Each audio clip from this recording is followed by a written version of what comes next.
잠시 기도하고 말씀 상고해 보도록 하겠습니다. 하나님 아버지, 사랑하는 우리 성가대 대원들 합심하여 주님의 성호를 찬양하실 때 또 주님께서 주신 그 평안함, 그 아름다운 그 평안함으로 말미암아 주님을 찬양케 하신 것, 그건 바로 우리들의 찬양이며 우리들의 고백이며 우리들의 기쁨이며 우리들의 즐거움인 줄로 믿습니다. 우리에게 평안함을 주신 여호와 하나님, 오늘 말씀을 상고하기를 원합니다. 늘 사모해도 늘 연모해도 참으로 끝이 없는 주님의 놀라운 사랑의 크기와 깊이와 넓이와 높이, 주님의 은혜의 놀라움을 다 헤아릴 수 없는 저희들을 불쌍히 여겨 주옵소서.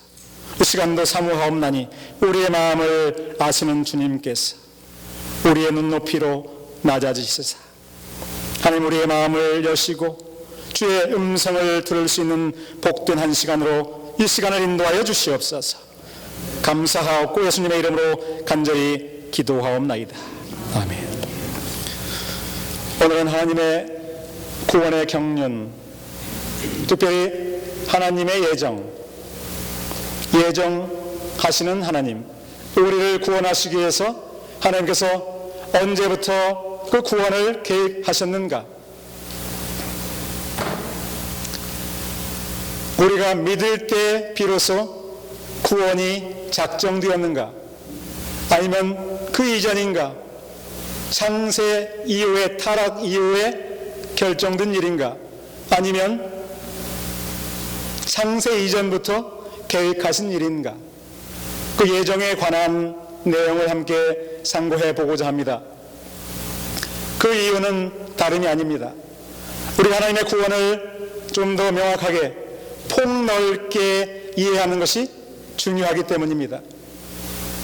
많은 세상 사람들 중에 그 하나님의 아름다우심, 하나님의 창조, 그분의 경륜과 섭리, 정말 흠잡을 데 없는 하나님, 정말 가치 없는 그러한 사람들에게 뭐가 그리 이쁘다고 그토록 희생 제물을 허락하시면서, 그것도 일반 짐승을 희생제물로 허락하시는 것이 아니라 그것은 예표입니다. 정말 사랑하는 하나밖에 없는 독생자 예수 그리스도를 아낌없이 내어주시면서까지 자격 없는,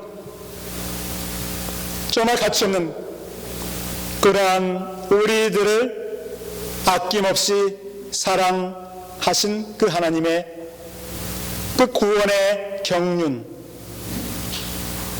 알지 못하여 살아가는, 고통당하며 살아가는 하나님과 분리됨으로 말미암아 정말 얼마나 많은 고통이 주변에 있습니까? 얼마나 많은 전쟁, 얼마나 수많은 기근들, 재앙들이 주변에 있습니까? 그 모든 이유들은, 모든 원인들은 하나님과 분리된 가운데 이루어진 것입니다. 하나님이 살아계시지 않아서가 아니라, 하나님의 다스림이 없어서가 아니라 분리됨으로 말미암아, 복의 통로가 막힘으로 말미암아, 복의 통로가 되어야만 하는데 우리의 악의 통로가 됨으로 말미암아 경험한 것들입니다. 하나님의 경륜, 구원에 숨겨진, 예정 가운데 숨겨진 하나님의 놀라우신 은혜가 무엇인지를 알지 못하기에 우리의 믿음도 자라는 데 방해를 받습니다.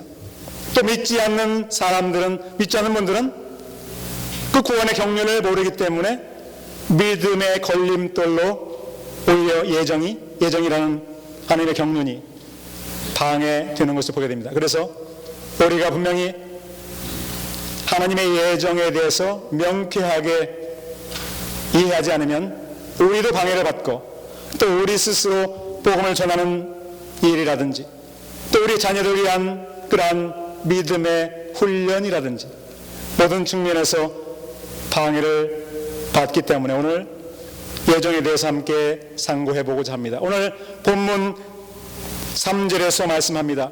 찬송하리로다. 헬라어 원어에서는 형용사로 표현되어 있습니다. 그러나 여기서는 명령형이죠. 한글 번역이 오히려 저는 마음에 듭니다. 찬송하리로다. 여러분 찬송하시는 여러분 모두가 되시길 우리 주 예수님의 이름으로 축복합니다. 우리가 찬송해야 될 이유, 왜 찬송하리로다, 찬송하라 라고 명령하시는가? 그것은 신령한 복으로 우리에게 복을 주셨기 때문입니다. 어떤 복입니까? 여러분 그 복을 받으셨습니까? 신령한 복. 어떤 복을 본문에서 말씀하고자 하는 것일까요? 5절에 보니까 아들들이 되게 하셨다. 아들들이, 아들이 아닌 자들을 아들들이 되게 하셨다. 거짓의 아비 사단을 쫓았던, 사단의 괴계에 빠져서 그가 마치 하나님인 것처럼, 우상이 바로 하나님인 것처럼 쫓았던, 하나님을 알지 못하기에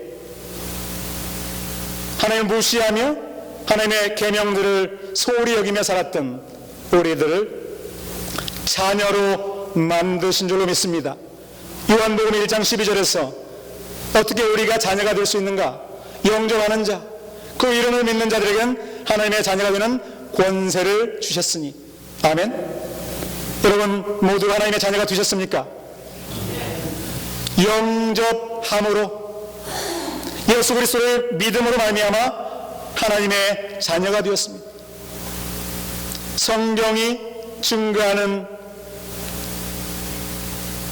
내용입니다. 복음입니다. 우리의 믿음으로 말미암아 자녀로 인쳐 주셨습니다. 그런데 오늘 본문 4절에서는 어떻게 우리가 구원받게 되었는가? 구원받게 된 배경은 무엇인가? 그 출발점은 무엇인가를 설명하고 있습니다. 함께 4절을 읽어볼까요? 다시 한번 읽어보겠습니다. 4절입니다. 시작. 곧 창세전에 그리스도 안에서 우리를 택하사. 거기까지 하겠습니다. 창세전에 그리스도 안에서 우리를 택하사. 우리가 믿게 되었을 때, 요한복음 1장 12절에서 말씀하는 것처럼 영접할 때, 그리스도를 구세주와 주님으로 믿게 되었을 때 우리가 구원받았다는 것을 알게 됩니다. 그러나 그것은 우리의 인식입니다. 본문 4절에서는 그보다 더 이전에 구원이 작정되었음을 말씀하고 있습니다. 언제인가? 창세 전부터, 온 세상이 창조되기 이전부터, 타락이 발생하기 이전부터. 그렇기 때문에 우리를 위한 구원 계획은 창조 계획에 포함되어 있는 것입니다. 아담과 하와의 우리 조상인 그들의 타락 이후에 계획된 것이 결코 아닙니다. 우리는 예정을 이해하면 할수록, 예정을 올바로 인식하면 할수록 얼마나 하나님께서 놀라운 분이신가.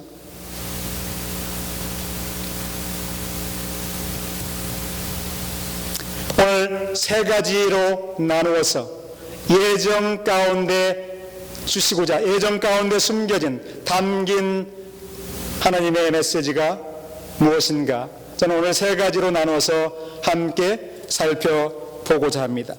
예정은 참으로 놀라운 메시지입니다. 우리를 향한 놀라운 메시지. 첫 번째 메시지는 무엇입니까?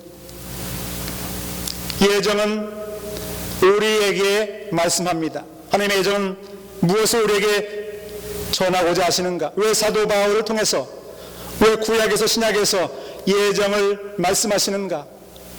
구원은 우리가 믿음으로 말미암아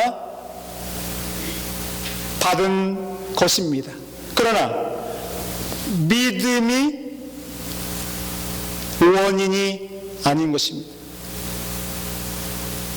우리는 믿음으로 말미암아 영접함으로 말미암아 하나님의 자녀가 된 것은 분명합니다. 그것은 진리입니다. 그러나 그 이전에 우리가 믿음을 갖게 된 이유, 우리의 지식, 우리가 학위가 있고 대학원 박사 학위가 있고 남보다 도시에서 살았고 또 지식이 있고 경험이 많고 또 나름대로 시행착오를 많이 겪음으로 말미암아 하나님의 살아계심을 알게 되었기 때문에 우리가 예수님을 구세주로 영접하였는가? 성경은 절대 그렇게 말씀하지 않습니다. 바로 4절에서 말씀하는 것처럼 창세전에 예정하셨다는 것입니다. 선택하셨다는 것입니다. 5절에 보니까 그 기쁘신 뜻대로, 하나님의 기뻐하시는 뜻대로 예정하셨다라고 분명히 말씀하고 있습니다. 따라서 우리가 소유한 믿음, 우리가 그 믿음으로 신앙 고백을 통하여 하나님께서 그 신앙을 받으시고 고백의 신실함을 받으시고 우리로 하여금 자녀를 삼아주셨는데요, 우리가 가진 그 믿음은 결과인 것입니다. 결과. 함께 따라 서실까요? 결과. 원인이 아닙니다. 우리가 소유한 믿음은 결코 처음 소유한 믿음, 그것은 결과로 주어졌는데 어떤 결과인가? 작정, predestination, 작정, 예정. 오래전부터, 창세전부터 선택하신 것을 말합니다. 자녀로 삼기 위해서 선택하신 것, 그게 예정입니다. 하나의 주권적인 선택입니다. 선택이 원인이고 예정이 원인이고 믿음은 결과인 것입니다. 우리가 믿어서 구원받은 것은 이미 하나님께서 계획하셨기 때문에 이루어진 결과인 것입니다. 얼마나 그 내용을 깊이 상고해 보셨습니까? 그것은 단순한 이야기가 아닙니다. 단순한 말씀이 아닙니다. 우리는 갈등합니다. 많은 갈등을 합니다. 저도 많은 신앙의 갈등을 한 적이 있습니다. 지금 옛날보다 조금 합니다. 왜냐하면 예정을 이해하게 되었기 때문에, 하나님의 은혜로 그 예정,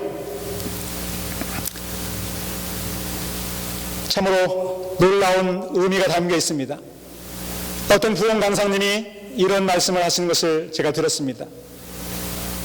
그분은 신앙의 회복, 신앙의 부흥을 위한 사역을 하시지 않습니까? 부흥 강사님. 그렇기 때문에 방문하시는 교회에 가시면 송구스러운 일이지만 성도님들에게 묻습니다. 구원의 확신이 있는가? 눈을 감으시기 바랍니다. 진실한 마음으로 지금의 마음을 표현해 주시기 바랍니다. 손을 들어 주시기 바랍니다. 나는 오늘 인생을 마감한다면 천국에 갈 수 있는지 확신이 있으신 분은 손을 들어 주시기 바랍니다. 이렇게 질문하십니다. 제가 지금 그런 질문하는 건 아니고요. 죄송합니다. 그 판 수준을, 그 현실을 파악하시기 위한 것이죠. 그런데 한국 고국에 있는 그리스도인들보다, 크리스천 교인들보다 이민 생활하시는 분들이 확신율이 적다고 합니다. 왜 그런 일이 벌어질까요? 열심히 헌신하시고 열심히 믿겠다고 믿어보고자 노력하고 열심히 달려가는데, 하나님만 바라보고 달려감에도 불구하고 왜 그런 확신이 완전히 해소가 되지 않는 이유는 무엇입니까? 바로 예정에 대한 문제 때문에 그렇습니다. 사랑하는 성도 여러분, 저는 이 시간 분명하게 성도님들에게 말씀드리길 원합니다. 한 가지가 있습니다. 우리가 갈등하는 것, 과연 내 신앙이 정결한 신앙인가? 내 신앙이 하나님께서 받아주실 만한 수준의 신앙인가? 하나님께서는 연약한 신앙도 결코 무시하지 않습니다. 연약한 신앙은 거짓된 신앙은 아닙니다. 진실한 신앙입니다. 그러나 연약할 뿐이죠. 하나님께서 보실 때에는 어떠한 신앙도, 사도 바울의 신앙도, 세례 요한의 신앙도 연약할 뿐입니다. 믿으십니까? 그렇다면 우리의 신앙은 얼마나 더 연약하겠습니까? 사도 바울, 나름대로 영적인 거장입니다. 그러나 그도 신앙의 갈등이 있었습니다. 왜냐하면 날마다 죄와 씨름해야 하기 때문에. 정말 내가 구원받았는가? 왜 그 사도 바울도 고민하지 않았겠습니까? 세례 요한은 어떻습니까? 세례 요한이야말로 정말 제가 존경하는 분입니다. 예수님께서 칭찬하실 만한 이유가 있었기 때문에. 여자가 낳은 사람 중에 이만한 사람은 없다. 그러나 그 세례 요한도 감옥에 붙들려 갑니다. 헤롯 왕에 의해서. 그를 정면으로 그의 죄악을 선포하였기 때문에, 사람들 앞에서 면박을 주고 부끄러움을 줬기 때문에. 세례 요한은 이제 죽을 날이 얼마 남지 않은 것을 알았을 것입니다. 그런데 여전히 자기를 구하기 위하여 예수님께서 손을 쓰지 않는 것, 절망적인 그런 순간에 그의 믿음이 어떻겠습니까? 그렇게 좋았던 담대한 믿음, 예수님의 길을 예비하고자 하나님께서 보내셨던 정말 예수님 다음으로 위대한 신앙인, 선지자, 그도 흔들렸습니다. 왜 흔들리게 되는 것입니까? 우리는 그처럼 환난을 당하거나 아픔을 당하거나 질고를 경험하거나 가난을 경험하거나 또 사랑하는 정말 아끼는 자녀들을 먼저 보내는 그러한 일들을 경험할 때 어찌 흔들리지 않을 수 있겠습니까? 어찌 내 믿음이 요동하지 않겠습니까? 그럴 때 우리는 생각해야만 합니다. 예정. 내가 갈등하고 내가 번민하는 것, 내가 고민하는 것, 정말 내 믿음이 하나님께서 받아주실 만한 믿음인가? 그런 고민하는 것은 믿음이 없어서가 결코 아닙니다. 믿음이 없다면 그런 고민을 결코 할 수가 없습니다. 내가 죄를 범할 때 나의 죄를 깨닫게 하시는 분은 누구입니까? 하나님이십니다. 성령님이십니다. 내가 죄를 깨닫고 고민하는 것은 하나님을 인정하기 때문에, 하나님을 두려워하기 때문에, 나의 삶이 아직도 이 수준에서 벗어나지 못한다는 것을 깨달을 수 있는 것은 하나님의 역사입니다. 죄에 대해서 깨닫게 하시는 분으로 말미암은 것입니다. 내가 믿음이 없다면, 하나님을 인정하지 않는다면 양심의 거리낌이 있을 수가 없습니다. 그러나 이미 믿고 구원받은 사람들은 그렇지 않습니다. 갈등합니다. 고민합니다. 사도 바울이 고민하고 세례 요한이 고민했던 것처럼, 그래서 우리가 고민하는 것으로 인해서 나의 믿음이 혹시 인정받을 만한 믿음이 아닌가, 나의 구원이 보장되어 있지 않는가라는 그런 생각, 이런 생각은 믿음이 없기 때문에가 아닌 것입니다. 분명한 믿음이, 씨앗이 이미 나에게 뿌려졌기 때문에 일어나는 갈등인 줄로 믿으시기 바랍니다.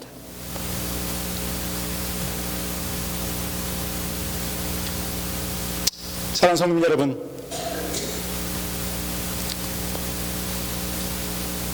그래서 우리는 불신을 제거해야만 합니다. 나의 믿음을 결코 의심해서는 안 되는 줄로 믿습니다. 나의 믿음을 앗아가고자 하는 존재는 누구입니까? 요한복음 10장 10절에서 도적이 온 것은 도적질하고 죽이고 멸망시키려고 왔지만 내가 온 것은 인자가 온 것은 양으로 하여금 생명을 얻게 하고 또 풍성히 얻게 하려 하심이라. 사단은 우리의 믿음을 앗아가고자 합니다. 그러나 그 믿음이 무엇으로 말미암았는가? 나로 말미암았는가? 아니면 하나님으로 말미암았는가? 나로 말미암았다면, 그 믿음이 나로 말미암았다면 나는 나의 믿음을 의심해야 합니다. 의심할 수 있습니다. 그것은 당연합니다. 그러나 그 믿음이 비록 적은 믿음, 겨자씨만한 믿음일지라도 내가 만들어낸 것이 아니라 하나님께서 주셨다면 나와 관계없는 것입니다. 누가 책임지시는 것입니까? 하나님이 책임져 주십니다. 믿으십니까? 내가 만들어낸 것이 아닙니다. 믿음의 시발점은 내가 믿고 영접한 것 같이 생각되었지만 내가 만들어낸 믿음이 아니라 예정하심으로, 작정하심으로 때가 되어서 전도자들의 메시지를 통해서, 목회자의 메시지를 통해서, 아니면 어머니 아버지의 복음을 통해서, 장로님들, 집사님들, 동료들, 직장 동료들, 심지어 어린아이의 전도를 통해서 그 복음을 들었을 때 반응을 했다면, 복음을 들을 그때는 바로 부르심입니다. 말씀으로 부르십니다. 기적으로도 부르시지만 명쾌하게 부르시는 방법, 말씀으로. 들음은 믿음에서, 믿음은 들음에서 나며 들음은 그리스도의 말씀으로 말미암느니라. 왜 우리가 우리의 믿음을 부인해서는 안 되는가? 비록 겨자씨만한 믿음일지라도 왜 내 믿음을 부인하거나 내 믿음을 불신해서는 안 되는가? 그건 사단의 역사이고, 그 믿음을 불신할 때 나타나는 증상, 역효과들은 걷잡을 수 없이 큽니다.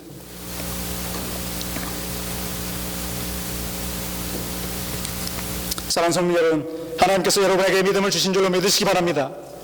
그 하나님께서 성령으로 시종일관 함께 하시는 줄로 믿으시기 바랍니다. 첫 번째 메시지, 그 예정을 통해서 우리에게 주시고자 하는 메시지, 내가 그 믿음을 만들어내지 않았고 하나님께서 선물로 주셨다는 사실, 그래서 은혜로만, 나의 행위는 당연히 아니거니와, 나의 행위로 구원받는 것은 당연히 아니거니와, 불가능한 일이거니와, 왜냐하면 타락한 사람이 어찌 선행을 할 수 있겠는가? 완전한 타락. 많은 다른 신학자들은 부분적인 타락, 완전한 타락을 말하지 않습니다. 그러나 성경은 그렇게 말하지 않습니다. 완전한 타락. 이미 죄로 말미암아 죽었던 사람들입니다. 그렇기 때문에 하나님께서 먼저 이니시에이트 하지 않으면, 먼저 앞서 행하지 않으시면, 마음을 열지 않으시면 우리가 반응할 수 없습니다. 아무리 복음을 전해도 우리가 우리의 힘으로 반응할 수 없고, 하나님께서 작정하시고 예정하시고 때가 되어 부르셨을 때, 우리의 마음을 감동시키셨을 때, 그 수준은 다양하겠지만 그때 우리가 영접하게 된 것이죠. 오직 은혜입니다. 예정은, 구원이 은혜임을 분명하게 선포하는 것입니다. 그래서 나의 믿음을 의심해서는 안 되는 것입니다. 두 번째, 예정을 통해서 주시고자 하는 메시지, 이것은 우리가 유의해야 할 것입니다. 나를 이제 예정하셨으니까, 나의 믿음 이전에 나를 예정하셨기 때문에, 작정하셨기 때문에 나를 구원하셨으니, 이제는 구원은 결코 잃어버리는 것이 아니겠구나. 사실입니다. 구원은 결코 잃어버리는 것이 아닙니다. 어떻게 구원하셨기에 잃어버리겠습니까? 심판이 목적이 아닙니다. 구원이 목적입니다. 하나님께서 우리를 심판하시고자 한다면 굳이 예수님의 십자가의 죽으심을 거칠 필요가 없습니다. 공의의 하나님께서 십계명의 잣대를 들이대서 완전한 사람인가, 완전한 의인인가 아닌가를 따지면 금방 나타납니다. 굳이 희생 지불하시면서까지 구원하실 필요가 없습니다. 그만큼 어떻게 예정하셨고 어떻게 구원하셨는가? 바로 은혜로 말미암아 우리가 구원받는다는 사실. 두 번째, 그래서 우리는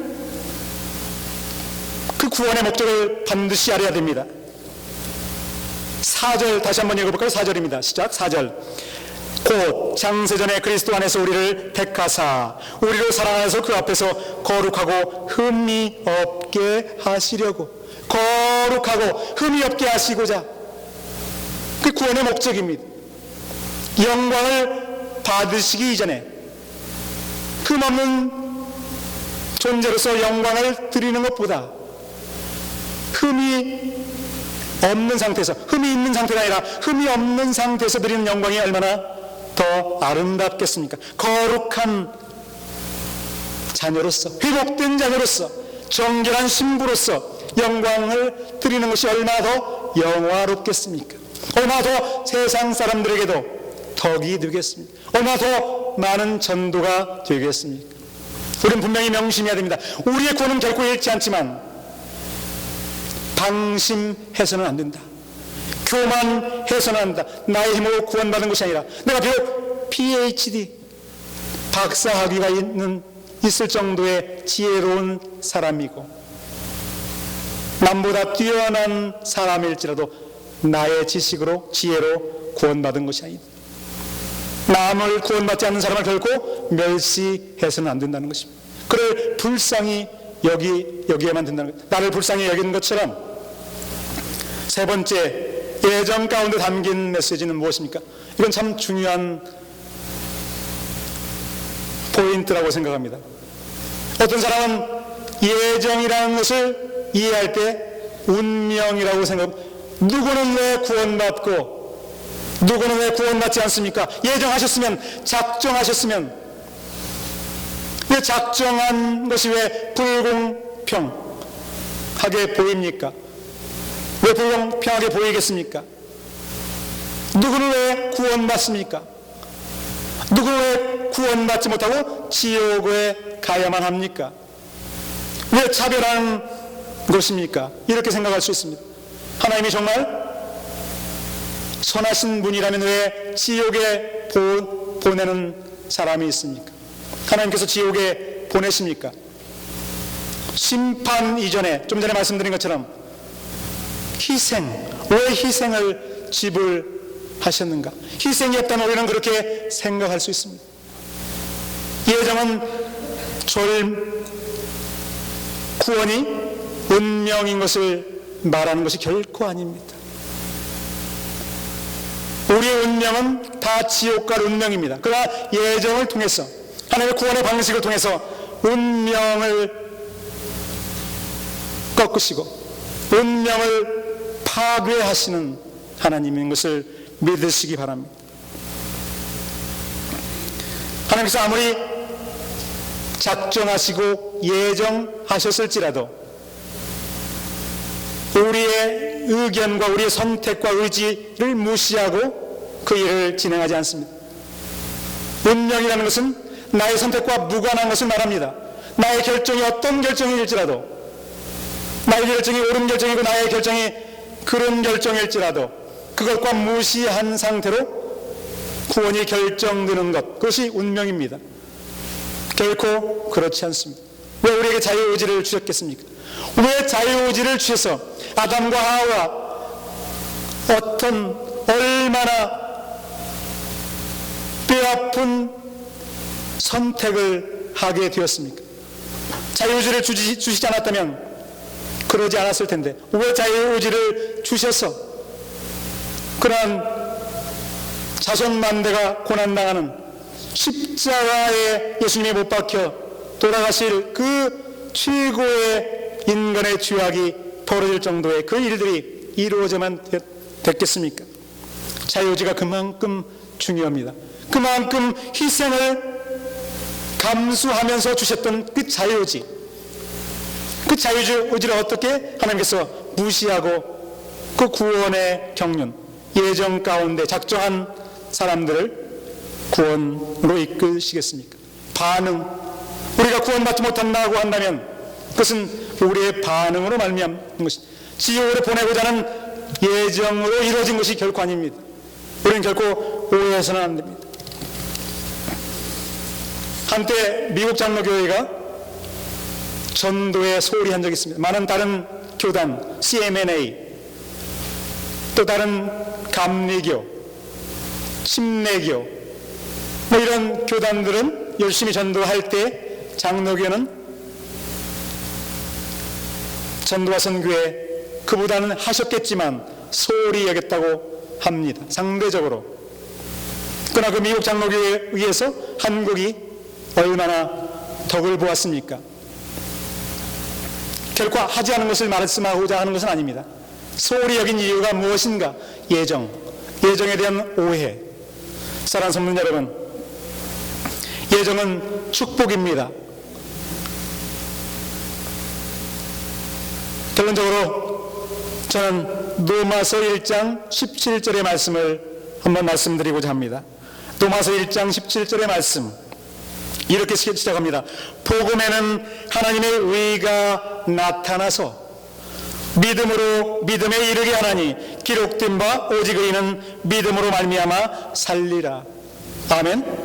믿음으로 말미암아 사시는 여러분 되시기를 축복합니다. 제가 말씀드리고자 하는 것은 믿음에 이르게 하나니, 앞에 있는 믿음은 무엇이고 뒤에 있는 믿음은 무엇입니까? 그래서 사도 바울은 이렇게 굳이 두 번에 걸쳐서 믿음을 말씀하고자 하는 것일까요? 믿음이 중요하기 때문에 반복하고자 하는 것일까요? 아니면 앞쪽의 믿음과 뒤쪽의 믿음이 성격이 다르기 때문에 그런 것일까요? 저는 후자라고 생각합니다. 성격이 다르다는 것입니다. 믿음에 이르게 하나니, 앞에 있는 믿음은 누가 주신 믿음인가? 작정하신 하나님, 태초 이전에 구원하시기로 작정한 하나님께서 주신 그 믿음, 내가 믿음을 만들지 못하기 때문에 주신 믿음, 선물로 주신 믿음.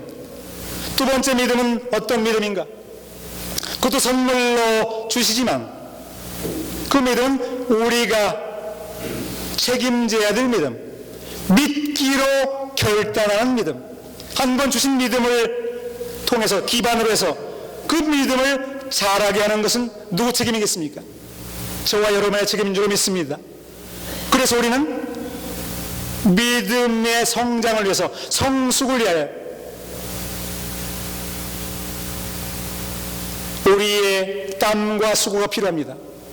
왜 누구는 새벽마다 성전에 나와서 말씀을 듣고 기도합니까? 왜 누구는 금요일과 수요일 예배 빠짐없이 나오셔서 열심을 냅니까? 왜 누구는 나름대로 성경을 주야로 묵상합니까? 무엇 때문입니까? 성장과 성숙을 위하여.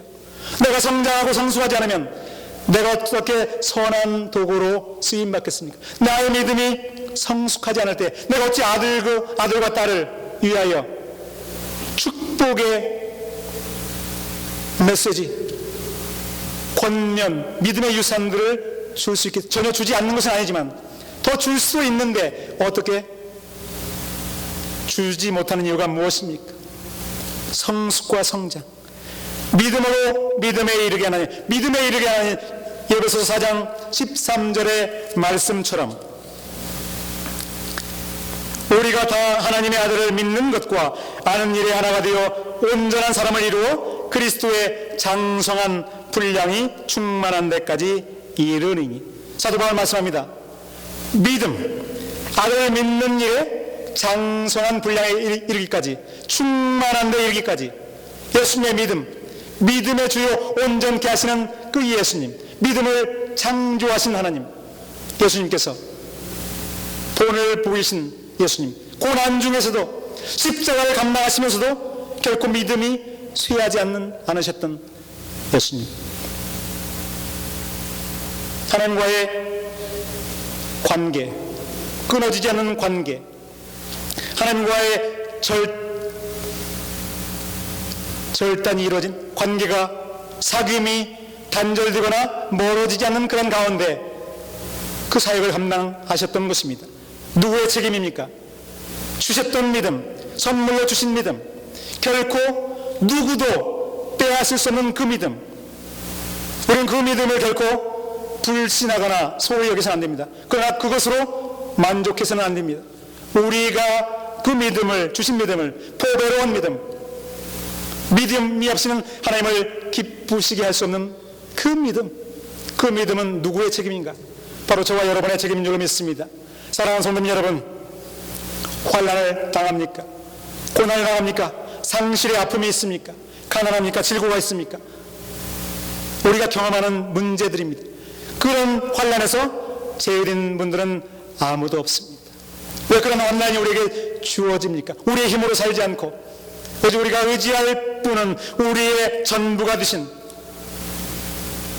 주님만이 우리의 소망이며 반석이며 우리의 능력이시기 때문에 주님께로 더 가까이 나아가고 주님이 내 안에 충만히 임하셔서 주님의 이제는 선한 도구, 예수님처럼 선한 도구로 쓰임받는 삶을 살 수 있는 것은 우리가 평안할 때, 안락할 때 가능한 것이 아닙니다. 오히려 환난을 당할 때, 고난을 당할 때 그 일이 가능하게 되는 것입니다. 왜? 연단을 통해서